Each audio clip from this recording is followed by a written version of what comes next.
and welcome to Champion Reviews. I'm Joe here with me, Mako Stan. Hello and greetings. Today it's the Black Cat Part 2. This episode's a disaster. Yeah, But before we get into why it's a disaster, don't forget to share the video and subscribe. We're trying to get to 1,000 subscribers. And once we do, we'll publish the first chapter of a book for you. Now, this episode's a disaster in that, yes, it confirms all my theories, but the problem is just, well, they write down Spider-Man. He's a bumbling buffoon, which I really don't like. Spider-Man up to this point has been portrayed as a pretty badass, cool guy. Now he's a bumbling fool to prop up Black Cat. Now, I actually argue the Kraven Returns episode did that, but did it better. Juxtaposing Spider-Man's recent emotional situation with her being a psychic, yes, but a more level-headed personality. And it balances the two characters far better. Now, this episode, though, it's all over the place. it's a mess. Landon, I really wish they had just done like in your fanfic and given him an eidetic memory. Because it would make sense if he's a darker version of Herbert Landon or Peter Parker. Now, that said, he still, no offense, but as Hobgoblin stated, he has a backup he always has a backup copy.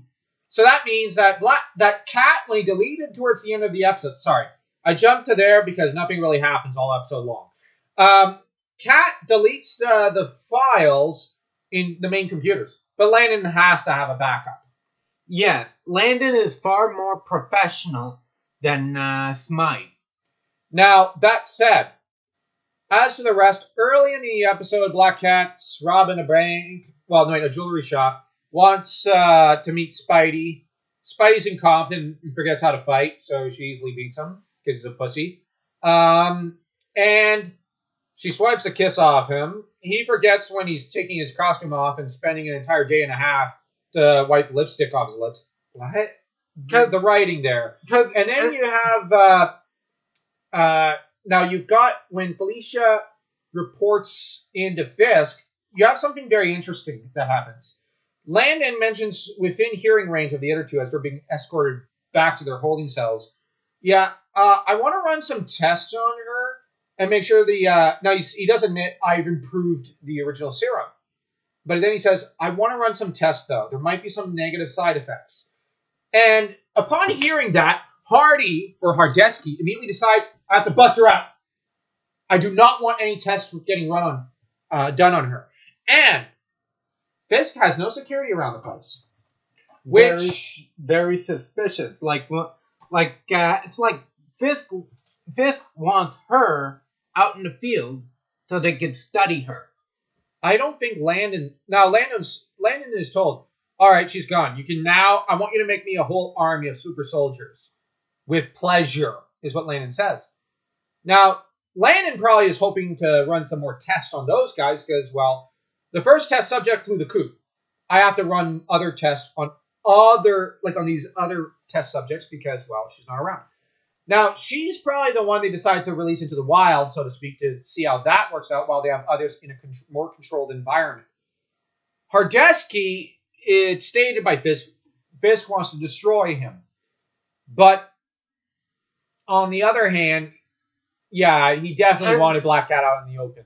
And there's something else. Landon would be able to track Felicia. Yeah. Because it was shown with Smythe. Sure, Smythe. And with the Chameleon. They can track them. Yeah, sure. They've pretty much had some Borging done. But even so, he's the type that would be able to have a genetic... tracker. Well, probably a tracer in her bloodstream or something. Yeah. Yeah, Landon's way too clever and mad by half to not go that far. And if ever he wants to experiment on her or make a copy of the super soldier serum, she's right there. Yeah. That said, Hardesky... Now, it's not just him that's interesting. When Anastasia gets the news from Felicia that, oh yeah, I've been with Daddy, her first reaction is to pull back and look in mortal terror at her daughter. Which actually had me going, wait, what? Why are you terrified, lady? But I'm now convinced, I think Fisk did have him captured and handed over to the feds, but I think it was Anastasia. I think that Fisk was the one she consulted with as Wilson Fisk, and he convinced her to go to the feds. And she sold her husband out for a bit of a pretty penny. And she's convinced, well, he's going to want vengeance. But on the other hand, I think that what inadvertently protected her was that Hardesky sees it as, she's a crime lord. If I go after her and kill her, Wilson will kill me because she's valuable to him, and her resources are valuable to him. With that said, I do think he's ignorant of the fact that his wife betrayed him. Yeah, I think he's convinced it's Kingpin alone. And that Kingpin, does he care to disabuse him of that notion? No, because it means that whenever he comes calling, will Hardesky immediately answer the call out of fear? Yeah. But that said, he gets to have Anastasia that he could rely upon for resources like he did Norman without her knowing he's Kingpin, which is even better than the Norman deal. And she's even more willing than Norman ever was. And you got Hardesky, who remains so terrified of Fisk. Will he ever say no to Fisk? No. Now, he deleted the file, but I actually think that was part of the plan by Fisk. And that, I'm actually going to say this, I don't think Landon's in the know about this plan. I think Fisk wanted to release her into the wild and was annoyed that Landon just wanted to run endless tests on her. Because Landon's a scientist. But I also think that he probably eventually let Herbert Landon in on it, but told him, like, we're not going to do the super soldier serum yet. It's got a little too much heat. Mm-hmm. We're going to wait for everything to calm down. Then we're going to start up again. And in Landon's defense, he doesn't want another situation like Smythe. Or Norman Osborn. Yeah. On the topic of Anastasia, what I found interesting is that early in the episode, when Spider-Man came by to question her, she refused to divulge any information, Spider-Man even leaving a trace. It's like, she wasn't going to use it, even to save her daughter. Yeah. But then she says, I guess I don't need this to her daughter. And her daughter gets excited and takes it from her. Spider-Man... Here's another thing. Anastasia knows her daughter just took it and got excited about it. Anastasia's reaction? Big what? Because Spider-Man literally said to her, it's like, Kingpin's got your daughter. And she still... Her reaction was, so? But the minute... No, but like the daughter comes back and says, I saw Daddy. He's alive. He's healthy. Oh, yeah? No, like, what do you think of that reaction? She's more scared of her husband than Kingpin. Kingpin is renowned for his ruthlessness. What the hell is she doing scared of her husband? And yet, so maybe your theory that she was also sleeping with Doc Ock at one point, maybe that also plays a role in it. And that Doc Ock and Kingpin basically set up John. Mm-hmm. And she played along, agreeing to it for power and money and for his share of the crime syndicate. Yes, because the fact that she would much rather prefer Felicia be in the Kingpin's hand than Spider-Man returning her safely. Yeah, she'd happily sell her daughter off. And at least Norman was willing to divulge information to Spider-Man. Norman was at least willing to die for Harry. Yeah, it's like, Spider-Man, Harry's in trouble. Norman just spills. And agrees to help him in any and every way. It's like, but Anastasia, Felicia's in danger, she clamps up even more.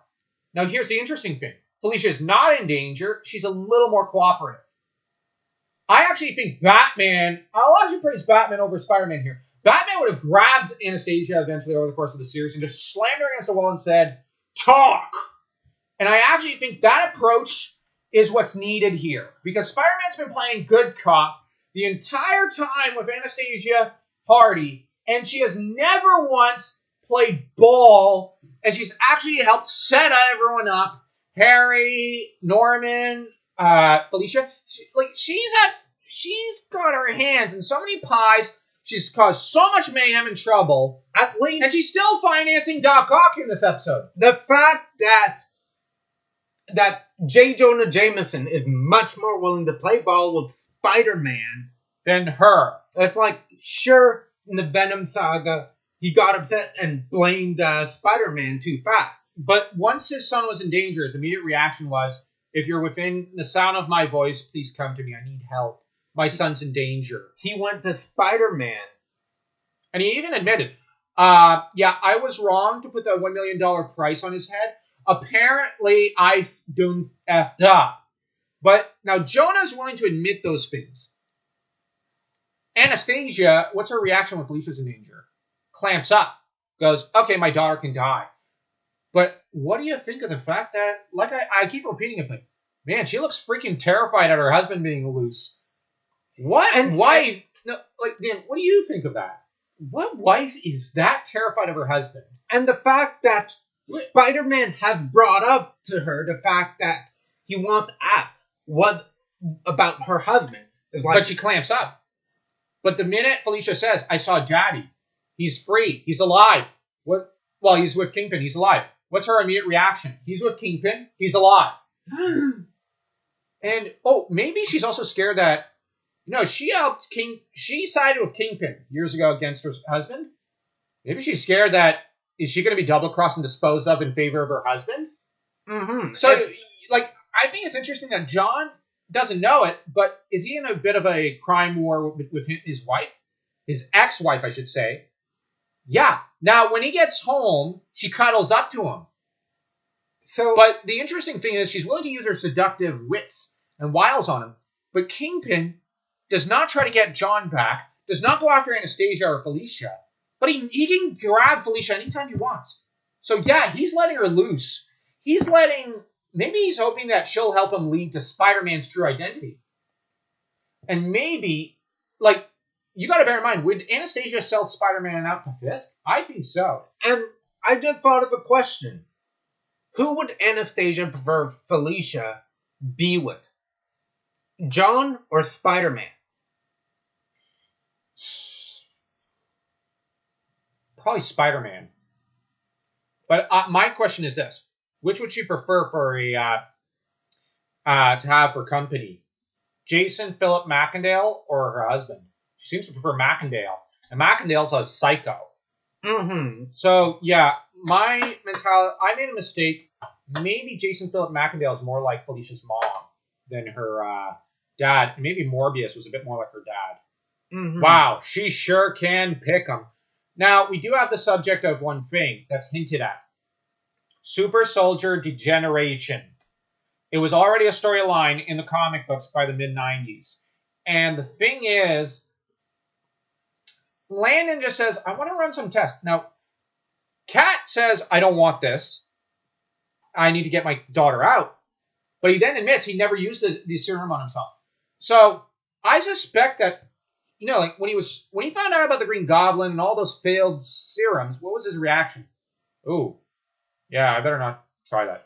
But at the same time, why didn't he try it before? I think him and Fisk did try it before in the 60s or something.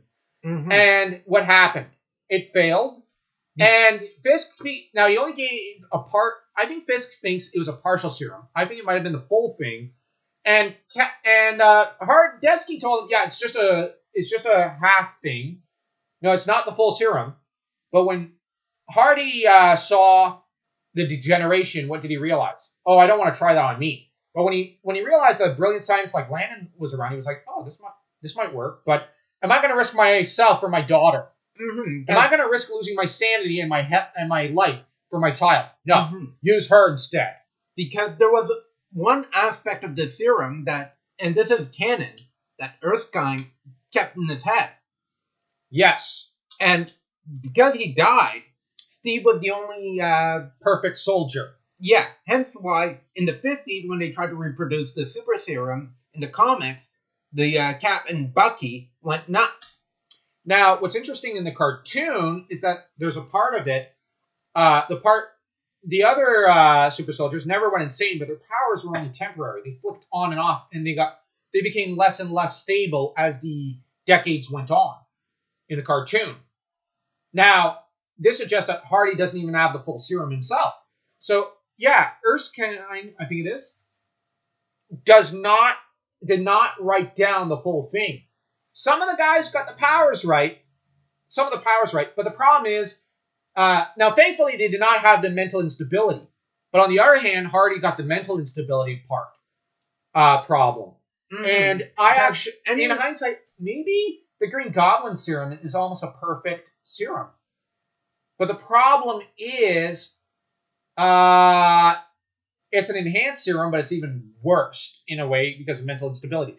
Now, in the Secret Wars arc, Felicia is completely batshit out to lunch.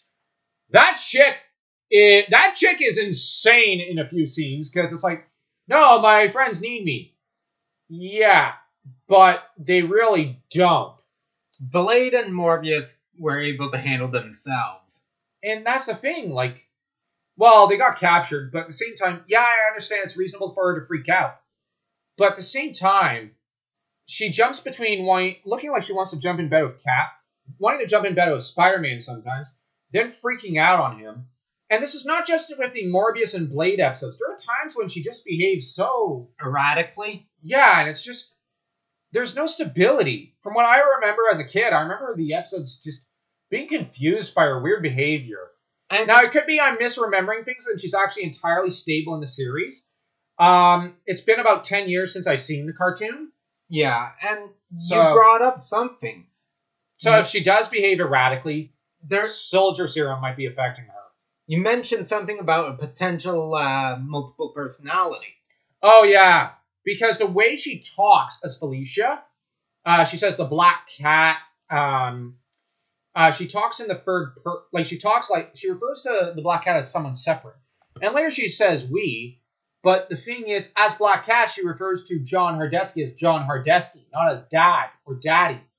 And she also ends up, her behavior and mannerisms are very different from Felicia. It's not just her hiding behind a mask.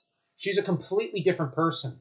And the way she talks and behaves around her father, as Felicia, she can't stay away from him. She loves him. She wants a hug. She's cuddly. And she also seems a lot more stable. But as Black Cat, she wants to basically fight Spider-Man and then rape him. For all intents and purposes. No offense. It's like She-Hulk. Yeah, she's behaving erratically like She-Hulk. Except I'd argue She-Hulk, there is an element where... Now, here's the thing. She-Hulk, there is a consistency. It's just a lack of inhibition. Now, She-Hulk is noted in the comics for being a corrupt lawyer. And in league to an extent with Kingpin in a few comics. That's canon, folks. It's happened. But the thing is, it's consistent with Jen Walters. To an extent. Now, the problem is, with Felicia, it's not about inhibitions. She's behaving totally different. So I do think there might be two different personalities. And I think that there is a bit of a conflict between them. Felicia, though, is also addicted to it. And so there's also that might play a factor. But I do think that it's the same thing as what happened with Norman. And that's where I'm just thinking that maybe this serum lends itself when people try to screw around with it starts to create multiple personalities. But that's just my theory. It might not be the case, but it's just the way she spoke, of how Felicia Hardy. Mm-hmm. She calls herself as Black Cat, she says Felicia Hardy. Even the people who know she's Felicia Hardy. As Felicia, she says Black Cat. Now, on the other hand, you have, as Black Cat, she refers to John Hardesky as John Hardesky. As Felicia, she calls him Daddy. As Black Cat, she refers to her as Anastasia. It's like, she's not calling, but the thing is... This isn't a matter of... She is someone who, by habit, calls her dad Daddy and her mom Mommy. Because in superhero... Mother. Mother and Daddy. In a lot of superhero fiction and cartoons... When a character has to try and cover their tracks, they do fall back onto their habits, even if inadvertently sometimes. It's because, for example, a child hero rescuing their parent is like accidentally saying Mrs. Yeah, like Bart Allen is one other example. Oh yeah, he gets amusing with it. How the hell he managed to keep his secret identity is a mystery. But then you get like who else? Like sure, Felicia's Black Cat is a lot more stable than Green Goblin. Yeah. But that's a low bar. But maybe with enough time she'll become like him. Mm-hmm. She needs something to stabilize the serum, I think. Because it's just her behavior is so off the charts. 1 minute she's behaving one way, then she's so off the charts. Mm-hmm. Now, I know someone in the comments might get a little sexist and say, well, that's ladies, ain't they? Yeah, but guys, even women have, outside those who are insane and, people who are insane are a low number. They're not the majority. The thing is, women do tend to behave that fairly consistently. Now, I've known women in our family who don't behave that way, but that's because they're insane. Now, on the other hand, we have a lot of aunts who do behave very consistently and stably. And the thing is, someone might say, one argument you can make is maybe Felicia's getting drunk on the power and the rush of the serum. And I do agree that there is that. But this isn't just... At the same time, she's not consistent. This isn't just Felicia. Like, I'm sick and tired of being a damsel. A damsel. So I'm going to use this power to be a hero. But as Felicia, she wouldn't be that... Already at that point. But that said, Felicia herself just expresses that she just wants Spider-Man. She wants him romantically. She's in love with Spider-Man. Now, here's the problem with the Black Cat. Now, Felicia's expressed that she's over Michael Morbius and Jason McAdell. She's into Spider-Man. Okay, so she's in love with Spidey. Now, as Black Cat, she does go to kiss him and say, no, you're going to... She goes, I'm going to unmask you. No, wait, you're going to do it for me. That seemed to me like almost a war between Black Cat and Felicia. What's more is that she does try to sexually harass and assault him a few times. Remember in their fight, she tries to press herself against him and pin him down and against his will when he's telling her, listen, knock it off. Consent to Black Cat means squat. And we've seen it in earlier episodes with Felicia where when she goes to do it, it's a lot more subtly feminine and gentle. And that's where, when she goes to kiss Spidey, yes. She's very feminine. But here... She's, it's just, I still think there's a bit of the female equivalent of the Green Goblin in a way. Although I think not quite that bad, though. But tell us in the comments what you think. Now, it's just the writing of this episode leads us to think this. Just going by this episode, the next episode, I know for a fact, doesn't go that far because it's a great episode. It's a Craven episode. Craven episodes in this series are always, it's after the first one, always good. Remember the Man Spider arc with Craven? Oh, yeah. Anyways, we went overtime. So, comment, subscribe. Oh, ring that notification bell. We are trying to get to 1,000 subs. So share the video. Share the video. We're going to publish a chapter of a dark fantasy novel we're writing as a reward. So stay tuned and hope you look forward to that reward, folks. Toodles!